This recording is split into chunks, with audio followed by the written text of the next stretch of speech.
She wakes up, checks her phone before her feet hit the floor, runs through her to-do list before she's even brushed her teeth.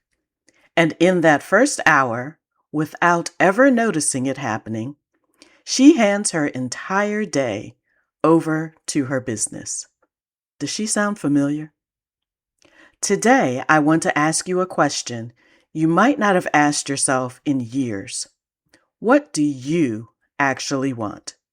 Not your business, not your clients, not your pipeline. You.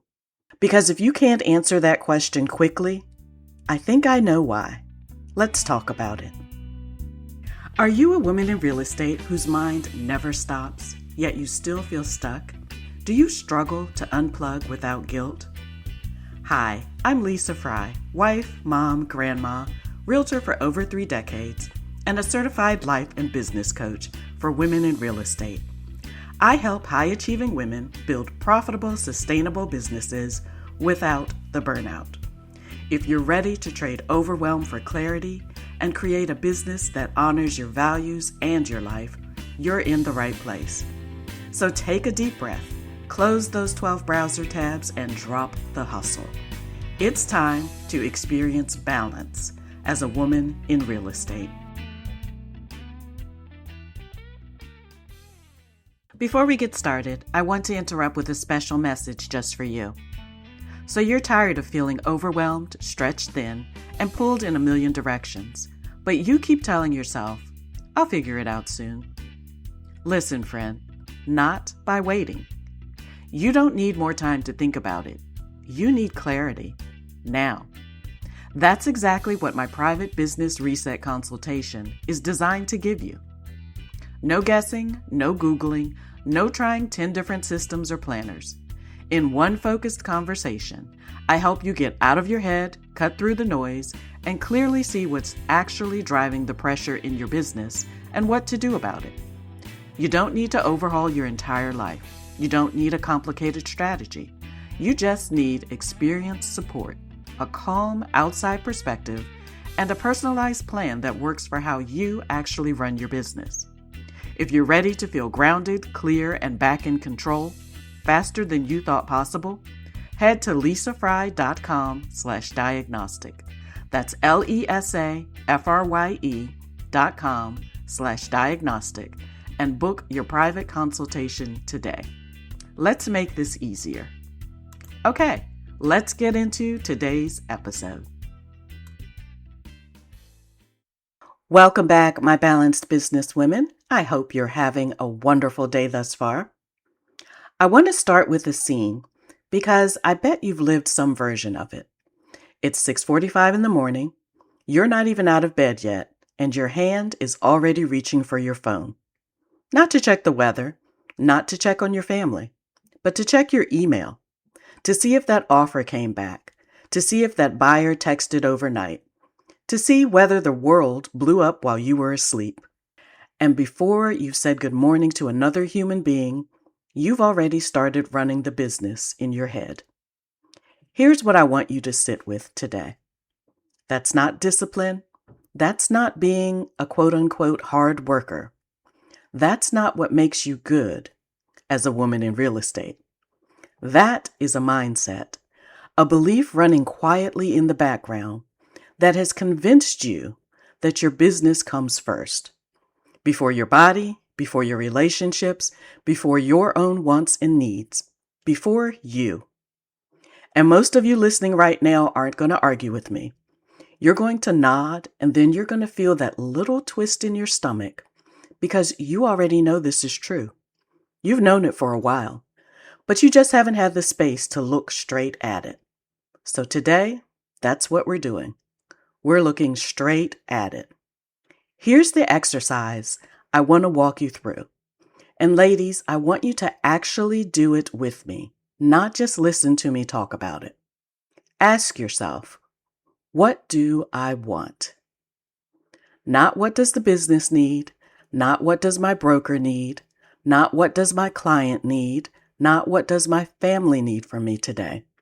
What do I, the actual human being underneath all those roles, want? For a lot of you, That question just produced silence.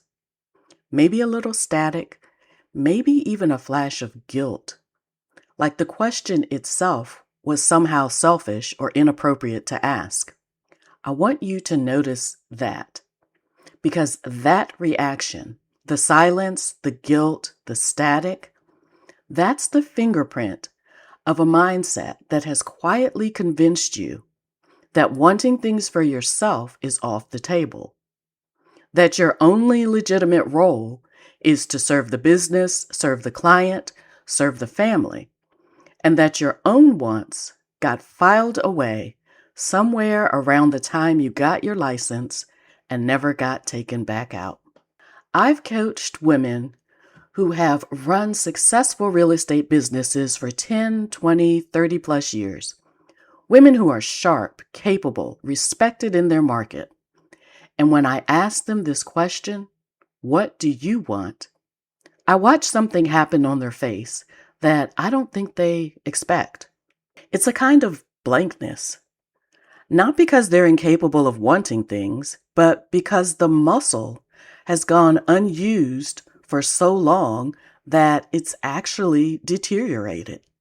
That's what we're talking about today. Not burnout as an event, burnout as an identity, a slow, creeping erosion where the business didn't take over your life in one dramatic moment. It took over one small yes at a time until one day you looked up and realized the business was making every decision and you had become the person who executes those decisions. Let's talk about how this happens, because I don't think anyone sets out to let their business run their life, right?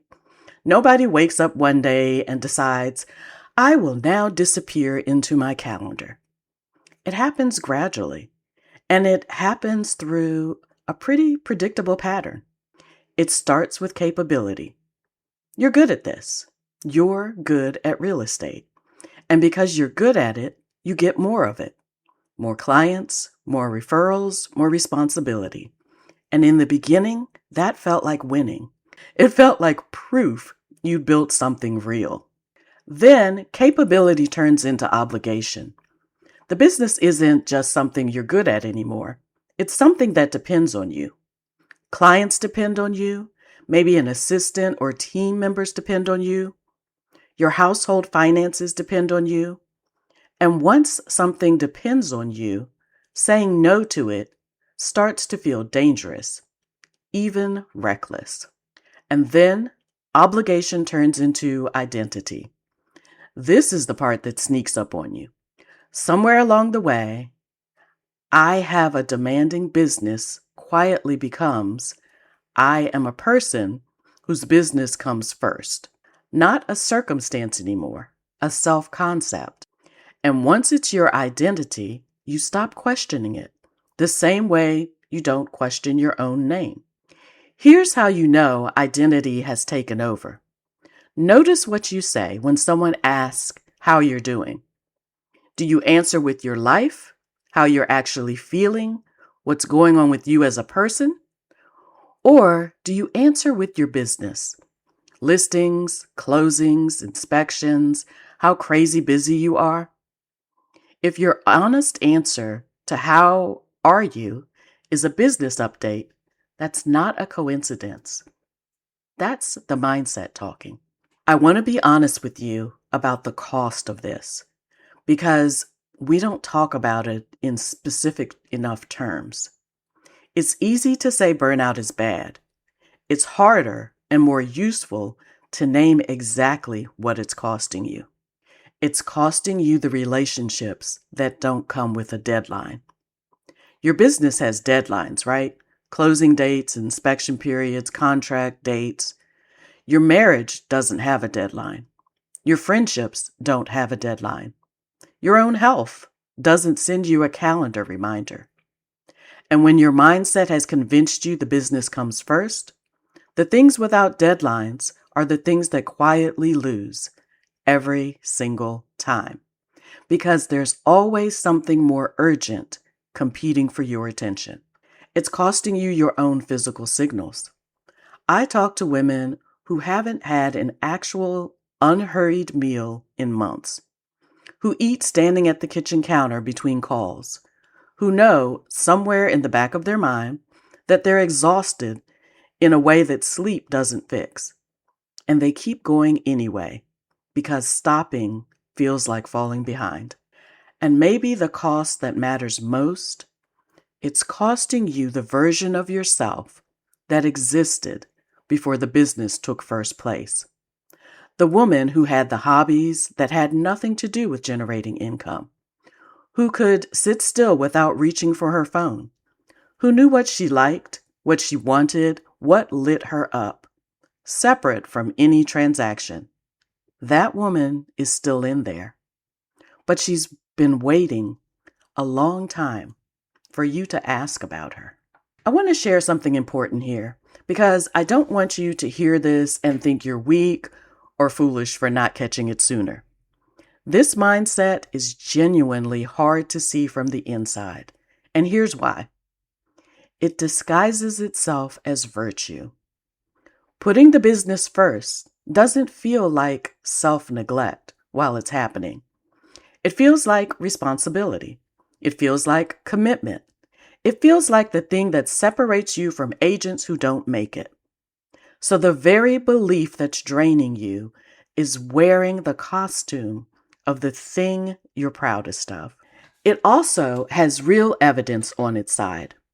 Your business probably has genuinely depended on you showing up this way, at least at some point. That's what makes it so convincing. It's not a lie built from nothing. It's a belief that was true once, or true often enough that it got promoted to a permanent rule, even after the circumstances that made it necessary have changed. And it's reinforced constantly everywhere you look. Real estate as an industry glorifies hustle. It rewards the agent who answers at 10 p.m., who works the open house on a holiday weekend, who never seems to unplug. So the mindset isn't just something you came up with in isolation. It's something the whole environment around you keeps confirming and applauding. So if that mindset that puts the business first was built slowly, one small decision at a time, the way out of it is the same. Slow, deliberate, one decision at a time. It starts with the shift I talk about constantly, and it's foundational to the work I do with my clients. The shift from operating as an employee of your own business to operating as the CEO of it. Here's the difference. An employee, even a really excellent one, takes orders from the business. The business says jump, she says how high.